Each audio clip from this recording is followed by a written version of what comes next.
Come on, please. Come on, give me that fix. Give me that fix. So I had a great view from the pool. I swam around the pool for like an hour and a half just watching the neighbors light off shit. It was awesome. It nuts? It was pretty nuts, yeah. For a place that's 100 degrees all the time and it's easy to start fires in, yeah, it's a little nuts. It wasn't like Bismarck nuts. Or Mandan nuts, but it was nuts. Yeah, it's nuts around here. It's like people are trying to figure out if we have nuclear weapons or something. Fucking World War. Dude, you can't drive on the streets. You can't drive on the streets out there while they're lighting them off because it's so smoky you can't see shit. Yeah, it was nuts. Yep. It's amazing. Oh. We are live. Hello and welcome to this thing we call Minnesota Foul Play-by-Play. I'm your host, Anthony Variano, and I'm joined today by my favorite cousin and your favorite NBA 2K expert. He's Joel Variano. How you doing, cuz? I'm fantastic. You doing good? I'm getting back into the rhythm of swimming a lot more. I noticed myself getting a little thicker, so I got myself into the pool for 55 minutes and swam for 1,000 yards today. Oh, hey, there he is, also joining us, our turn-on retainer. Oh, God. Getting a little nicotine into his body before the start here. Let's give you a popcorn lug. Jay Haas, Esquire. How are you, sir? I love that Pickles jersey, baby. That thing's sweet. Yeah, it's fucking autographed, too. It's pretty sweet. Who'd autographed it? Who would we know? Anybody? Nobody. The whole team did. So all the Pickles. All you got the a jar of last Pickles year. autographed on that shirt. Nice. Running a new setup today, going through the better camera on the laptop. I'm in the living room in my leather chair. It's kind of you look cozy. I mean, I am. I should be poolside. I thought about it, but it's super fucking hot out there, man. I'd have to be in the pool, and that would require a very long cable or some Bluetooth genius. And I don't think I can handle you electrocuting yourself. that would be the only thing that would make us go viral, Joel. Oh shit.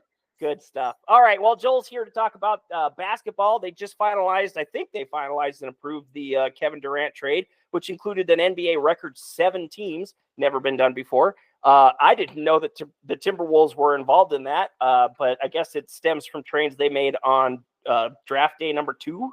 Is that right, Joel? Trading down. They traded down from 31st to 36 with Phoenix, and then Lakers moved up for our 36th pick, and we drafted that Rocco at, I think it was 45. Who is this Rocco? Can you tell us about Australian player? 7'3" Australian. Ooh. Yeah, another center. We doubled down on center on the draft. Well, Rudy Gobert is probably going to play out this contract, and that'll be it if he finishes as a Timberwolf.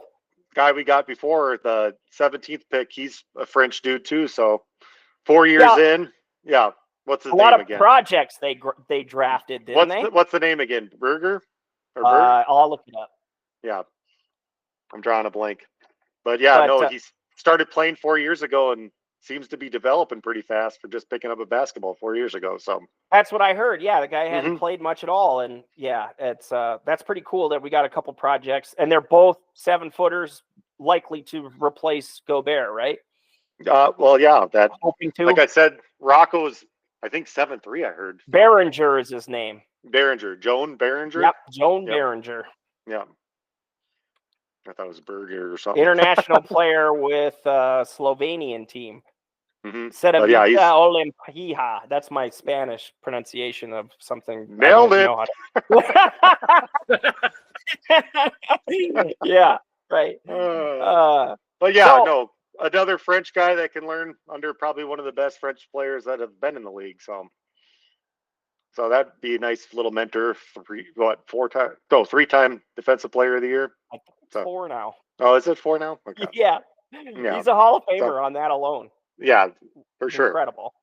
Do you think we trade him mid-season this year? Or before the season? What, Rudy? Rudy? No, I don't think so. No. Since he restructured his deal, I have a feeling we're going to run it back. Well, we haven't covered Julius Randle restructuring his either. Didn't we save a little money on that on annual salary basis? I think gets it more on the back end, which is fine Right. because the cap's going to go up. Same with Nas's new contract. They're getting upfront paid, or they're getting it all back paid. So as the cap rises, it shouldn't be too big of an issue. This is why we traded Cat. So we had the ability to re-sign Randall and Nas. Right. Mm-hmm. But we didn't re-sign Nikhil Alexander Walker. But I'm thinking Shannon's going to play great in his position, for sure. Okay, and then we also have Dillingham. Yep. But I'm still my two things I think we still need is a bigger wing and a point guard, another veteran point guard, just in case he's not ready. Conley? Well, no, Conley's still going to be there, but just to is he? give him more of a break. Yeah. Yeah, he is under contract for $10 million next year. Mm-hmm. Which Chris Paul's still out there, Russell Westbrook's still out there. I really like Malcolm Brogdon. He's the younger of the three. 6'5", could play the 2 or the 1 through the 3. He doesn't have a team yet. I wouldn't mind seeing him on our team. Shoots the ball very well. Could defend multiple positions. So that's who I wouldn't mind. Chris Paul at his age too. I mean, he's going to be 40, but he's a good table setter. I've always been against the guy. He's a loser in my book, but I think he would make our team, a lot better. Just setting the table, And I'm a Russell fan, so one aging point guard's enough. Yeah. I mean, Conley was not great last year, and the thing that's made him good was his 3-point shooting percentage, which wasn't what it was a season ago. Mm-hmm. And he's also getting worse defensively. So you're going to have to hope that Dillingham takes a step defensively to cover Dante's some of those minutes. That. Yeah, Dante's and the liability defensively too, though. Mm-hmm. I mean, he's got great effort, but he's not good. I was just gonna say he'll put the effort in, but yeah. And if he starts off slow again, I wouldn't mind seeing us trade him for a bigger wing. Boy, Houston got a lot better though. That the West scares me. Denver got a lot better. If we were in the conference we're supposed to be in, we should be in Eastern. We travel more than any team besides Portland every year because of us being in the West. And if we were in the East, we'd be the top team in the East? Yeah, probably. And we're like, especially with Tatum out. Right. I mean, Cavs had a great year, but I think we'd be in the running for the top spot for sure. Sure. Not to say that we're not in the running for the top spot in the West. It's just, I mean, besides us, it's Houston, Denver, and Oklahoma City. Yeah. Right. And I mean, being in the top 4 is important, but you can knock off one of those teams in the playoffs if need be, even without the 7th game. I hope. God damn. And a lot of them have new players except for Oklahoma City, who we face in the Western Conference. So you're hoping Houston takes a while to get some chemistry and maybe drops some more games than they did last year. They were the best team coming out of the West, were they not? Outside of OKC? Second best? They were second seed.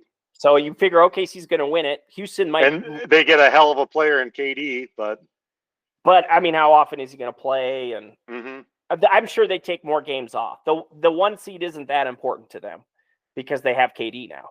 Well, and they have depth. I mean, they got all their players that were on the bench mostly signed back. They just traded Cam Whitmore to the Wizards, but he averaged like 10 minutes a game. Yeah. And they have Reed Shepherd, last year's top pick that never got any playing time. So they just opened up that spot if this guy's going to get to play, So. Anything else you got for us? What else do? We re-signed Joe Ingles, but that's just right. Veteran presence. He hardly played at all. Yeah. It was people loved when he got on the floor, though. Oh yeah, hit a 3 so goddamn bad. But I think it's just veteran leadership. They must really enjoy that. Yeah, because you don't give somebody $3.6 million just if you don't like him. I guess he's going to play maybe 15 minutes all year. Yeah, I think he only played like 17 games last year. He started 1 because his son was in the crowd and they wanted to. Hey, here's your dad. Yeah, that was cool. But like I said, I think what we're missing is maybe a big wing on the bench and another point guard, just in case Dillingham's not ready. But Malcolm Brogdon, and I can't even think of a wing. Any of them. Any of them who defend and hit threes. Yeah. And any 3 and D will do. If somebody releases Kyle Anderson, I think he's with. I miss Kyle Anderson so much. Oh, God, I love that team. Yeah. That team overproduced or, overcame a lot. It was not a great team, but I think that Mhm. team's been my favorite Timberwolves team, even compared to last year. Mhm. Because they did the Well, hard because thing. Cat was missing, and they just played Right. their butts off. So Yeah. Well, Mhm. this year they had a stretch where Julius Randle was missing, and we got to see the T-Pups play, and I really liked Mhm. the pace at which they played the game, too. Yep. A lot of effort defensively, not great defenders, but God, it was nice to see them run. Which in maybe that transition. Miller, since we got rid of Minot, released Minot and Luke Garza, maybe Leonard Miller will get some more playing time, and Mhm. maybe we'll finally get to see what he's got. That's our big wing on the bench, so hopefully maybe get some playing time. I think this summer league will be important if It Dillingham, started today in Shannon, and California. I don't think they play yet though, do they? I think they play today or tomorrow in California, okay. and then it moves to Las Vegas. hmm Yeah. So I'm kind of hoping to get out there, but we'll see. It I goes thought you through the said you July were 20th. doing. I thought you were doing Vegas. I am going to do it. I'm here, so Oh, I might as well, well yeah. go to a day, but it's Mhm. like $120, I think, to get in. So we'll see. Yeah. But you get all the games. That's the thing. You get in for Yeah. the entire day. So, but then you're And there and you're spending. I hear money. it's just wild with all like the Actually, random jerseys from teams and stuff like that. Like it I might didn't know only this be player 60 played for that team. I think that's just so cool. So I don't really have an interest in anything to see any of the Timberwolves play. Maybe Dillingham. That would be pretty cool to see. mhm. To see if he takes a jump, because he'll get a bunch of playing time in that. Yeah. And then we did get something. We got a second rounder and some cash back for the trade sign and trade Right. too. So we didn't lose them for nothing. I mean, We got a bunch of second round picks now. yeah, Just no just first. trading down. Yeah. Which I wouldn't have mind to see us trade up our 31st pick. Like all the mock drafts had us taking Hugo Gonzalez out of like Spain, but Love he me went a to Hugo. Yeah, I mean, give me he a went Hugo, to, give me a Rocco, anything that ends in Boston. O. Yeah. He went to Boston like 3 spots ahead of us, and we were in the mock draft for getting him in the second round. But he would have been like a 2-3 guy. But so All right. Well, that's our NBA coverage from our NBA 2K expert, Joel Variano. yeah. Let's roll right into some WNBA stuff. You got to go. I'll catch you later, cuz. Later, guys. Nice to see you. Yep. Later, Toodaloo. Jessica. Bye. Bye, Mikey. I think the Lynx are up a couple points right now on the Sky. The Lynx have discovered a problem that I've noticed. Well, I knew there was going to be a problem with the team for all of this season, since the end of last season, since the final game of last season. They didn't get any strength in the paint, and people just pound us in the paint now. We don't rebound the ball particularly well. We can't score in the paint, and we can't defend the paint very well. And now there's a team out there, Atlanta, that defends and shoots the three better than we do, which is shocking, but amazing. And it's going to be really hard for them to overcome the Liberty this season, I think, given Alana Smith's nagging knee injury, which I think was exacerbated yesterday. Somebody fell right on her knee, like all the way across it, and she's playing today, which is amazing. And that happened yesterday. So I thought she'd be out for weeks, and here she is playing today. So I think she's the most important player to help us overcome the Liberty if we are to win a championship, because she's the second all defensive player on the team. She's the tallest player on the team. So if she takes the task of guarding Brianna Stewart, and she's undersized there too. So unless we pick up a center again like we did last year, we picked up Hines Allen last year specifically to have some power in the paint, and she didn't get a lot of playing time because she couldn't hang on the floor offensively. You can't score. If you can't score with New York and defend, then you're not going to get much playing time. I can see Collier's not going to be very effective in that. She's only 6'1". I think Brianna Stewart's like 6'5", and Alana Smith 6'3". That's our tallest starter. So that's problematic. Yeah, so it's not a shock. It's baseball season. All I really follow is baseball. Right. Well, imagine Brianna Stewart is Kevin Durant, and she's got two on everyone on the floor. This is the first I've looked into the Lynx this summer. Yeah. Is this accurate? They're 16-2. Yeah, they lost the Commissioner's Cup championship to Indiana. Looked terrible in that game. Couldn't make a shot. Everything was like halfway down and out. Yeah. See, this is they're a live and die by the three type of team, because they can't score in the paint. But they have 5 people, legitimately 5 shooters. Actually, our best two-point shooter is our point guard, who takes the most mid-range shots of anyone in the W. And she just got she's an all-star this year. Courtney Williams, congratulations, her just for the second time. She's had a great year. But yeah, if we're going to win a championship, it's going to be on the three-point shot going down and at a high rate. We still defend the three at the top tier in the league. Atlanta just does it a little better than us now. And I think that's a result of losing Xana Lassini to the Valkyries, who gave us a scare yesterday. They're not bad. For an expansion team, they're not bad. They're probably going to make the playoffs. The Aces have been the most surprising team. They finally, put their foot over the throat of the Sun, who are terrible. The Sun who are the Sun in baseball terms? Who's the worst team in baseball right now? The Nationals? They just fired their GM and their manager today. It's probably still I've got the records up here in a second.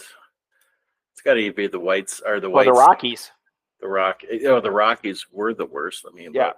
But they had a winning streak for a while there against Miami. They won 3 straight or something. We've got 3 against the Rockies coming up. Actually, we got to take all 3 of those. We have to. The Rockies are the worst team, 21-69. Washington's 37-53. That's the same as the Athletics, which sad not to say, bad. Twins only have 6 more wins than that. Right. And we see Washington too, which we need all 3 of those games as well. Let's talk the standings here quick, because with the loss today, they fell 5 games back of the wild card. Yep. We still took 2 out of 3 against the Rays, which that's great. I'm not disappointed in this series. You gained a game on the Rays, but you're running into, let's see, what do we got? 4 series left, 3 games each. You got about 12 games to make up a 5-game deficit. You got to make up 2.5 games over that 12-game span. I figured you have to be even or ahead with Boston in order to be buyers at the deadline. Would you agree with that? Oh, God. Because there's quite a few teams ahead of us. Seattle, Tampa Bay, New York. One of those AL East teams will win. But you got to assume one of those, or both of those AL East teams are in. One of the 2. Well, actually, that could decide everything. Boston is who we play right before the trade deadline. That's our last series. Maybe that determines exactly what we do at the trade deadline. Yeah. I don't think the sad reality is with ownership in flux, I don't think buying is not going to be of interest to the current ownership group. I don't think we're going to buy big. I don't think we're going to sell big. I think. So you don't think a Byron Buxton trade is in the works if we are indeed sellers? No, and everything I've read, for whatever odd reason, he loves Minneapolis. We love having him. I like having him. I think I said years ago that when people in the bars wanted to trade him, I said, you're crazy. He's got a team-friendly deal, considering just how good he is defensively. He doesn't even have to be that good offensively for that to be a team-friendly deal. No, it's insane. He gets paid $15 million a year, which is, He's an all-star. No, he at this point in the season, I think his contract prorated. He's worth like $29 million just up to this point. That sounds about right. Yeah. It's insanity, and they just did release the All-Star teams today. It's no surprise that he made the team. I am pissed off that he's not starting though. He got my vote. I can tell you that 25 times. I would have loved to see him, Judge, and Riley Green in the outfield, but Detroit. This is what you get when you're the best team in baseball. Who'd have thought Javi Baez would be making another All-Star? God. Batting ninth, and he's starting in the All-Star game. That's amazing. No, I don't. Baez gets into the All-Star game. That's insane. No, it's I wonder if he's gonna play in the home run derby this year. That would be cool. I would love to see him do that. Although I'd hate to see him struggle with his swing as a result. Yeah, so I did prepare a few things with contract lengths and stuff. No pitchers, no Twins pitchers made the reserves. No Joe Ryan, no Griffin Jacks. Shut up. Yeah. I could see Jacks not making it. I don't know who Shane Smith is, but he's probably the lone Chicago White Sox. Brian Wu of Seattle, I don't know who that is. The rest of them make sense. Munoz from Seattle. I'm not really that familiar with Seattle, but I know they've got a great deep pitching staff. Brown, Bubich, Chapman, Crochet, DeGrom, Fried, Hader, Kikuchi, Munoz, Skubal, Smith, and Wu are the reserve pitchers for the American League. I'm assuming it doesn't say who they're going to give the start. I'm assuming Kubel gets the start. Skubal? Yeah, I would. I mean, it has the rankings here. He should get the start. He really should. He's on the best team, and arguably he's one of the top 2 best pitchers in all of baseball. It says Skubal is perhaps the front runner to start on the mound for his league, although it's unclear. It's just going to be based on the schedule. If he's not lined up with that date as a potential start date, I don't know. When do we meet up? We're going to get him for one game. No, we're going to get Skeens for a game against Pittsburgh. Another series you need all 3 of. I mean, that's going to be a fun game. It's going to be Skeens versus frickin' Ryan. Yeah.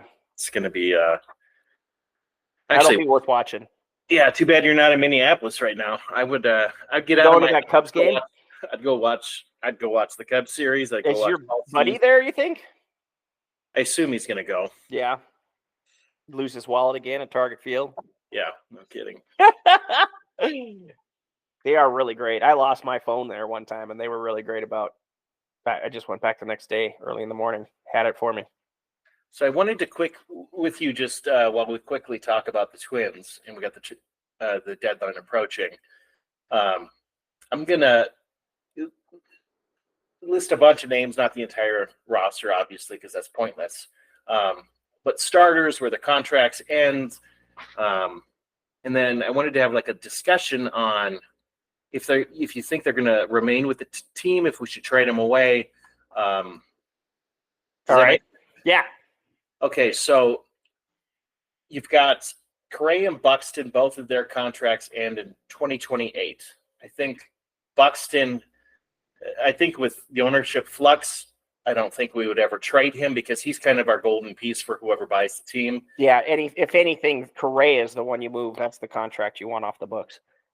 And who knows? I mean, if you could find a team, actually Houston, Pena just got hurt. I mean, I would not have a problem trading Correa to Houston as long as they would be willing to take it, because then if we actually traded Correa, then the question is, one of the pieces I assume we're going to trade is Willie Castro, because this is the last year.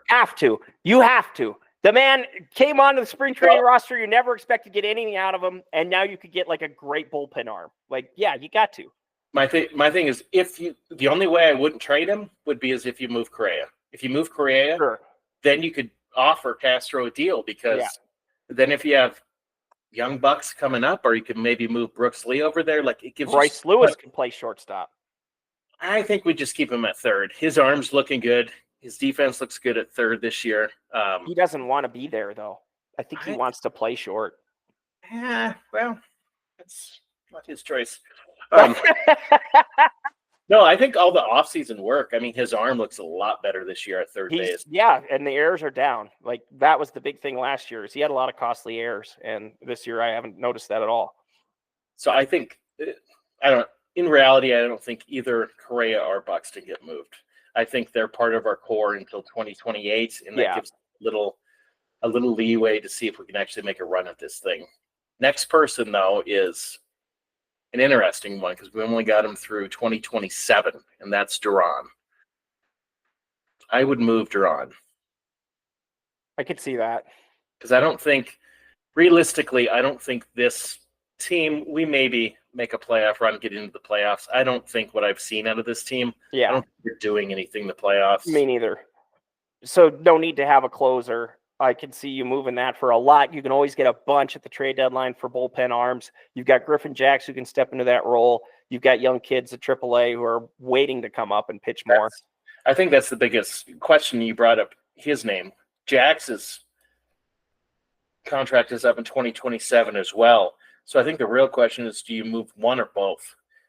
If you think you've actually got a chance at winning, next year or the year after, obviously I'm going to keep one of them because both of them have been really good over the last 2 years. I think Griffin Jax has been one of the best bullpen arms in baseball over the last 3 seasons. Yeah, arguably both of them are top 20 bullpen arms. And I would argue that Jax has probably been more reliable than Duran. Yeah, I think you could probably get more for Duran than Jax. Which you can, just because of the velocity. Yes, you can, just because of the velocity. And I could see... Which is, you could re-sign Jax for less as a result of that too, though. Yeah, I could see a real contender, picking up Duran. I wouldn't even... Yeah. Jesus Christ. Jax struck out 95 in 71 innings last year. He had a 2.07 ERA plus. Yeah, there's no way that fucking Duran was that good. Holy smokes. Your fucking Rays, though, gave him fits today, though. Yeah. With his inning was tough. Just bunt after bunt after bunt. It was swinging bunt, too. It was the lightest contact you could ask for. Actually, Duran was better. No, let's see. ERA plus. His ERA plus this season is better. He's got a 2.70 ERA plus right now. Duran does. Maybe this is the time to move him. I think you have to move one of them. I wouldn't, honestly. Well, Duran's worth more right now, so that's who I would move. And I think you can have Jax for less. So that's what I would do. I think depending on what you get, I have no problem moving both of them. I think bullpen arms, you can look at what we did with Louis Varland. Yeah, Varland has been great as a bullpen. Varland's going to replace whichever one we give up anyway. I think next year he'll be our setup man going forward. I was kind of hoping we'd use him as an opener and try and get him 3 innings. Enough with your Tampa Bay Rays bullshit. I think it works really well. I think the opener is one of the worst things for the game. It's great. It's perfect. You run through the lineup once, you get the best out of the guy who's elevated velocity as a result of throwing less. And Varland still, we do. He's got, I think, the most innings pitched out of any reliever this year for the Twins. So he can carry that load for like 2 to 3 innings. That's why I say I'd like to see him be an opener rather than a guy you rely on in late innings. He's got a 2.01 ERA over 40 innings pitched. He struck out 41, and his ERA plus is 2.10. Boy, we got a couple of pretty good, relievers on this squad. Yeah.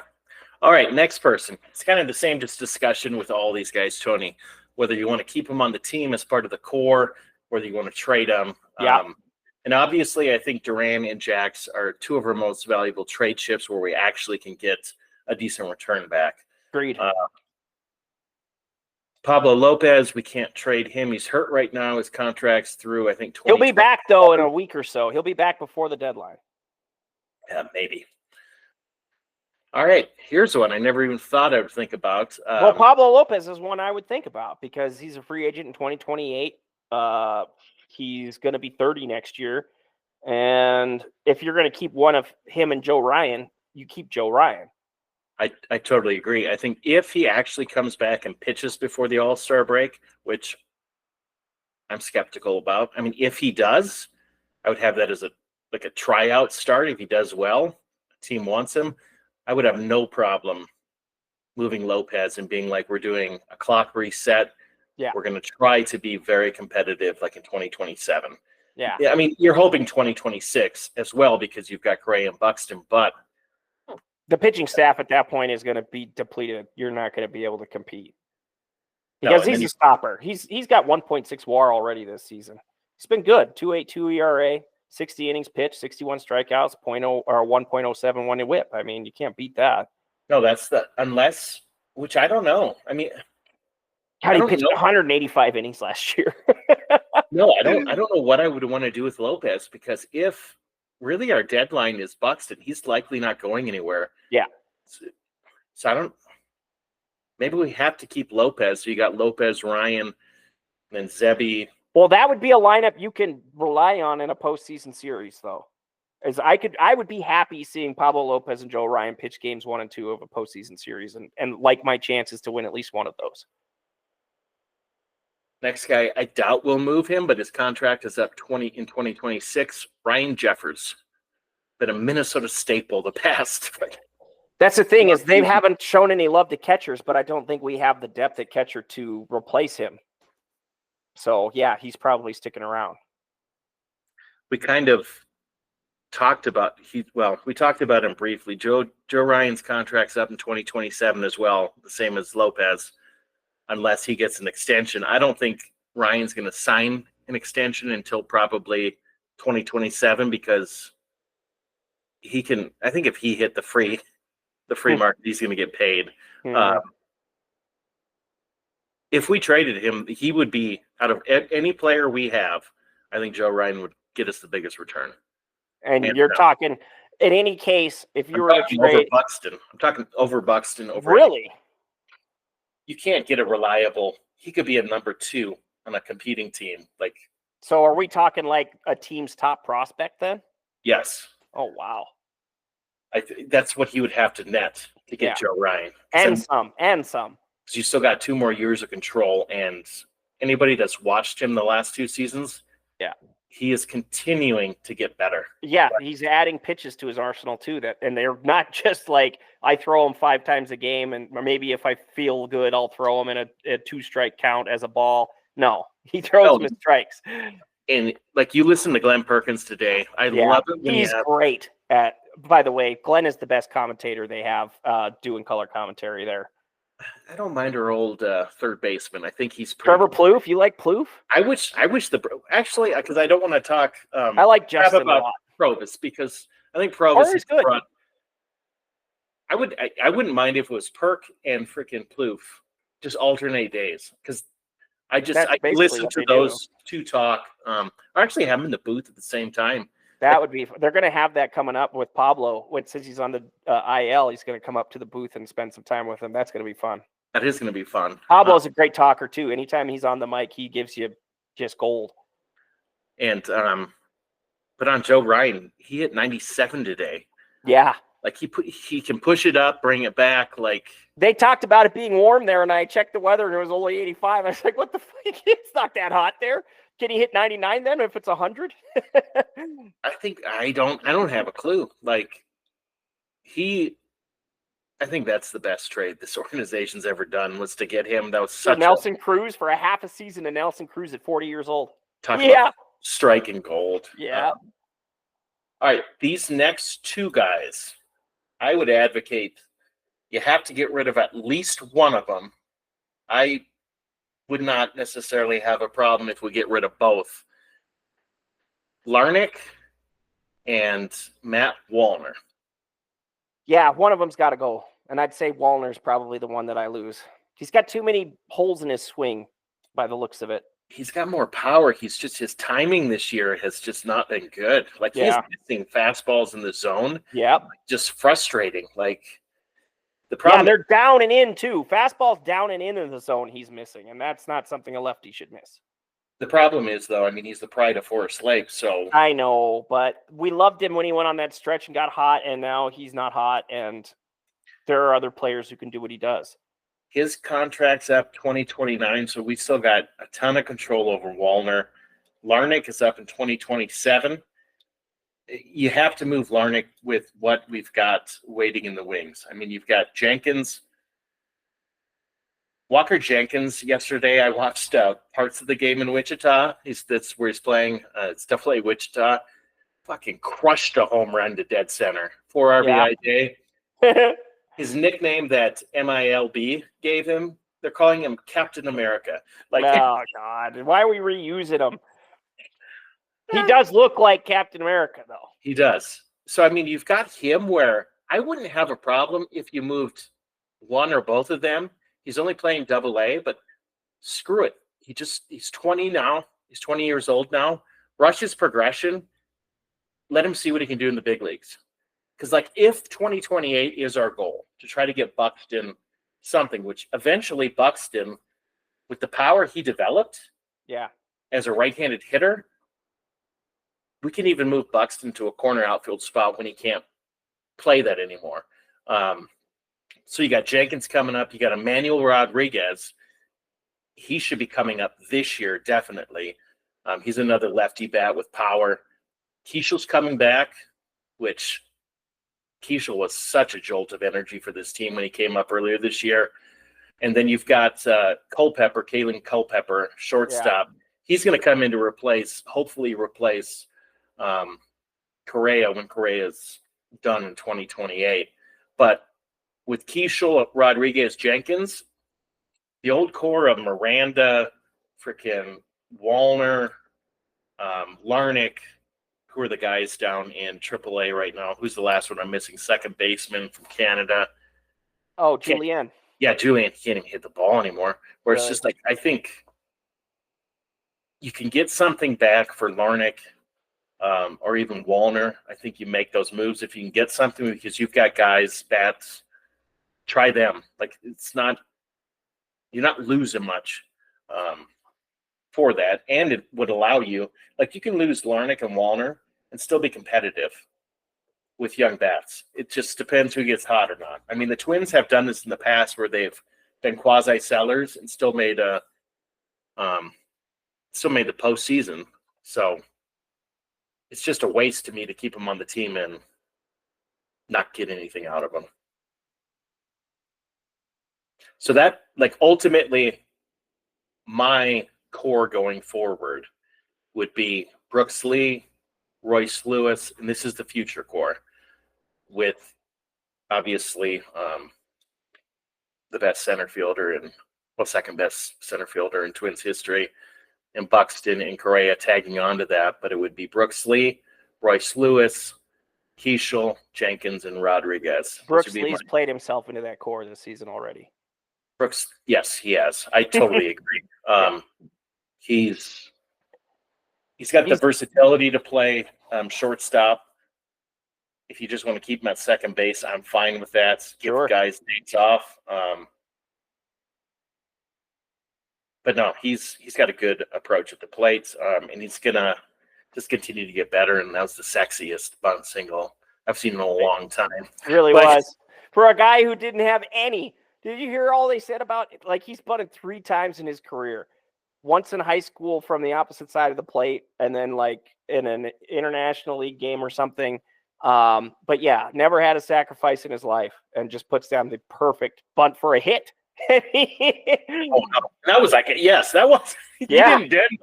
No. You can tell he hasn't bunted in a while because he didn't deaden the ball at all. But his approach was good. He had the the level bat. He wasn't jabbing at it. It was perfect. No, it was perfect.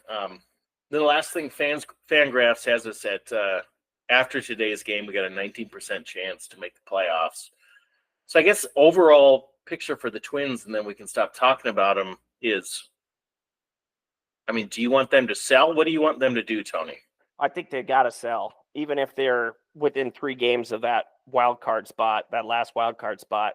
I think if you're behind Boston at the end of the season, if you lose 2 out of 3 to Boston, that's not looking good because they already sold. They got rid of their clubhouse cancer and their best hitter, and they shouldn't be as good as they are, but they are. And if you can't catch them before the trade deadline, then I think you got to sell, especially, given the ownership situation, unless there's a new owner by July 31st or 30th, then yeah, selling makes the most sense.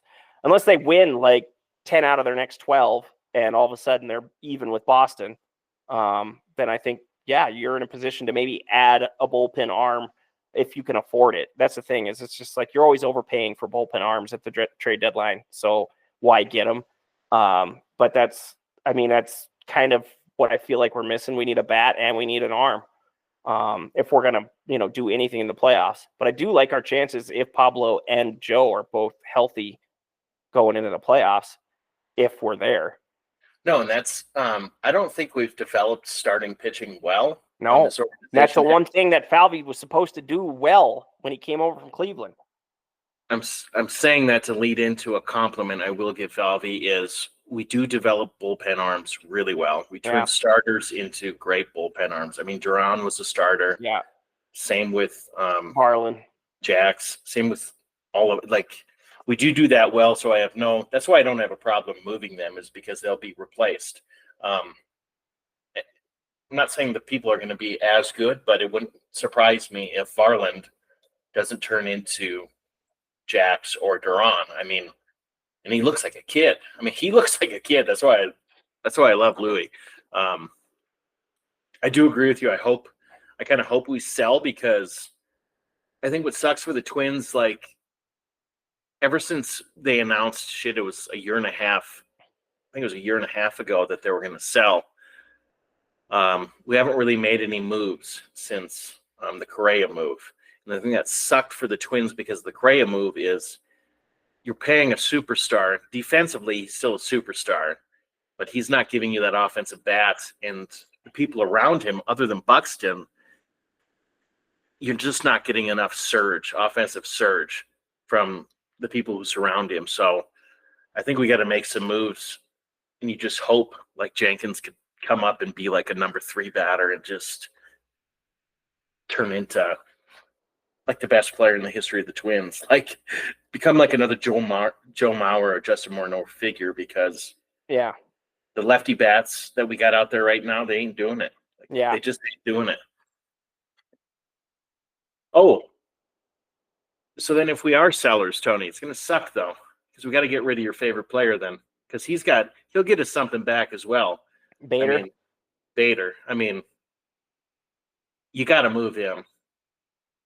His deal is up at the end of the year. Yeah.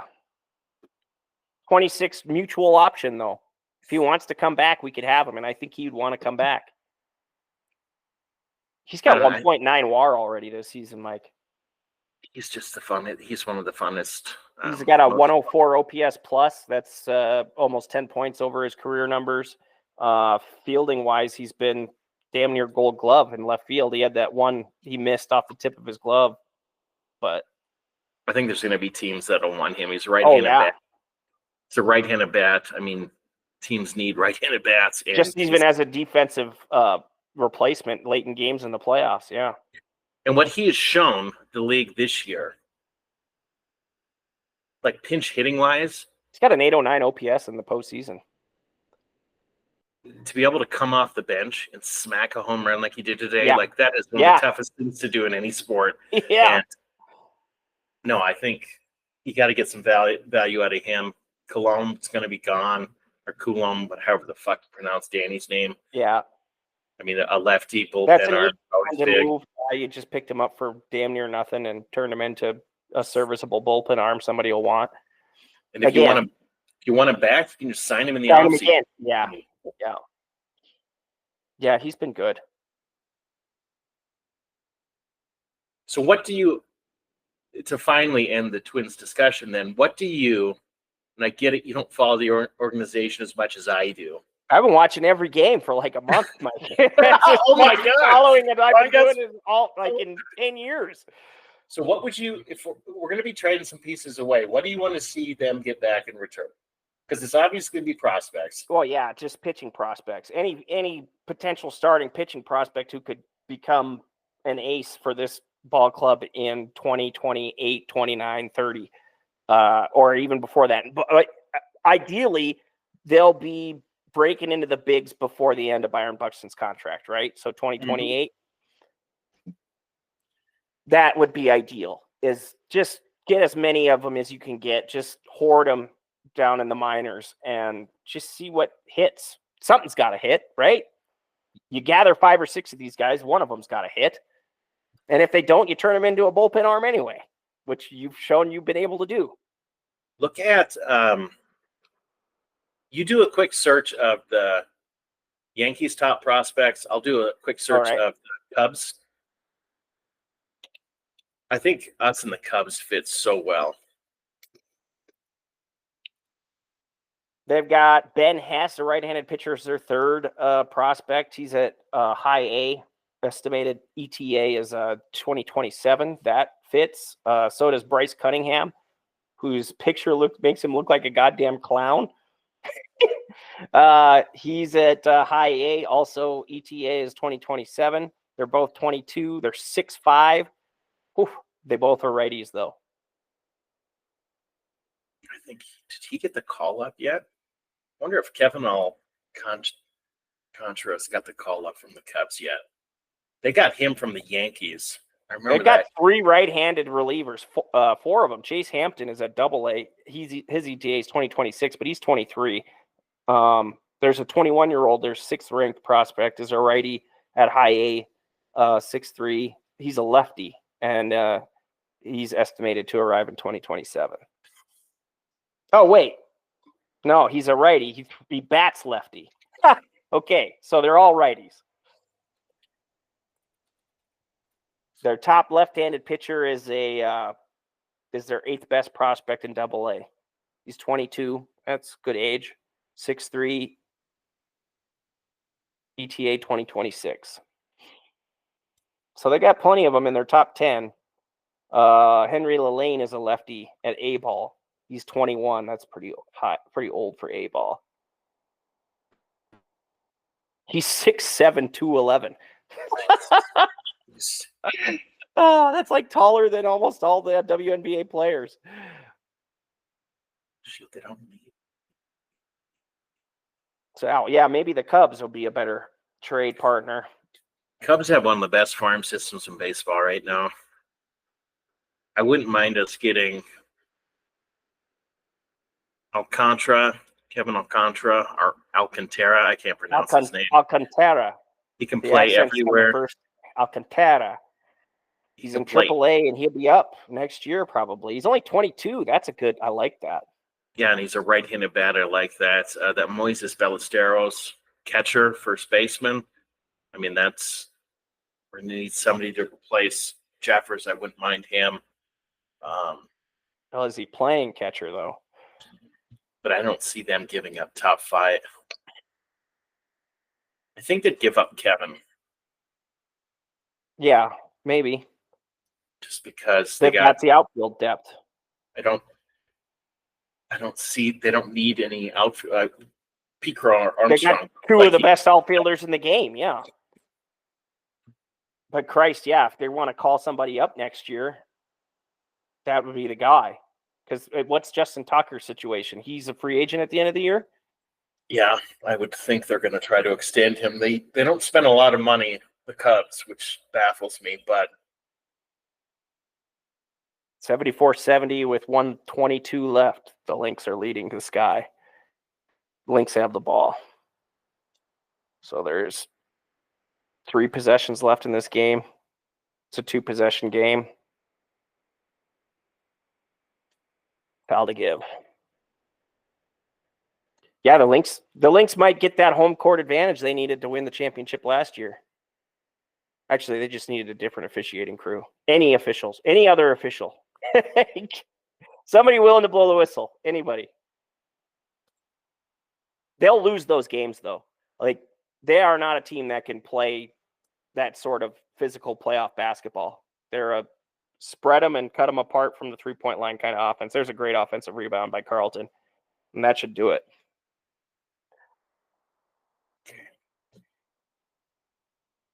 All right. Well, I might call it a night, Tony. Yeah, me too. I was just going to touch up a little bit on the Tarasenko trade that the Wild made, or free agent signing they made. They picked up a guy, top 6 forward, to kind of boost the scoring. He's just kind of looking for a change of scenery, and probably would benefit from one.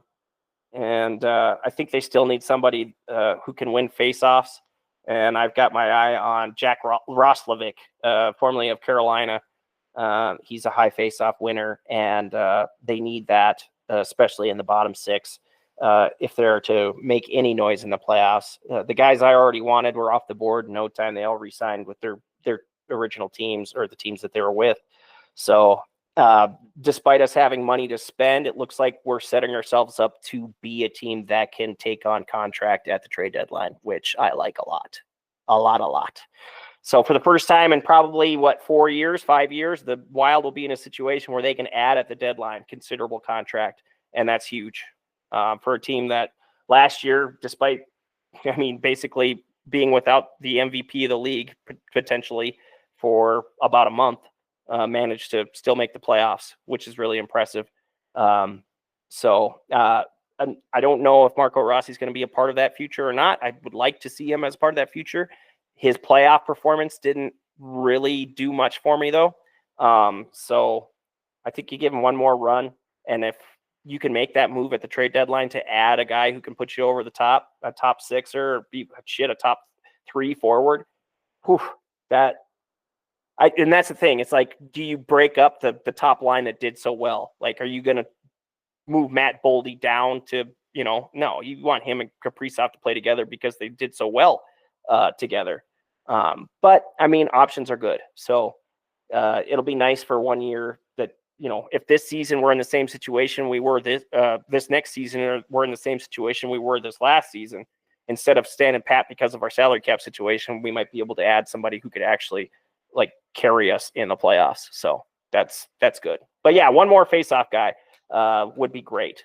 That Jack Roslovic would be a nice little ad. A couple $1 million. When I just checked it, we do need to move a lot of people on the Twins. Traded for Austin Martin a while ago. Oh, yeah. 17 games because he had an injury here at the beginning of the year. 17 games back, returning for the St. Paul Saints. He's got a 379 average. Ooh. 479 on base percentage. Ooh. 945. Ooh. Trades, give people like that playing time. Who gives a shit? They're not going to do any worse than. Yeah, I agree. And hell, I might even re-up my MLB TV subscription and watch those guys play. Oh, yeah. All right, well, it's nice that the Timberwolves got your dad to play basketball for them. Rocco! We got Rocco's on 2 Minnesota teams now. All right. Well, thank you for joining me, Mike. I'd like to thank my favorite cousin and our NBA 2K expert, Joel Variano, for joining us and giving us the lowdown on the Timberwolves. And we'll catch you all next time. God bless. Love you. Bye.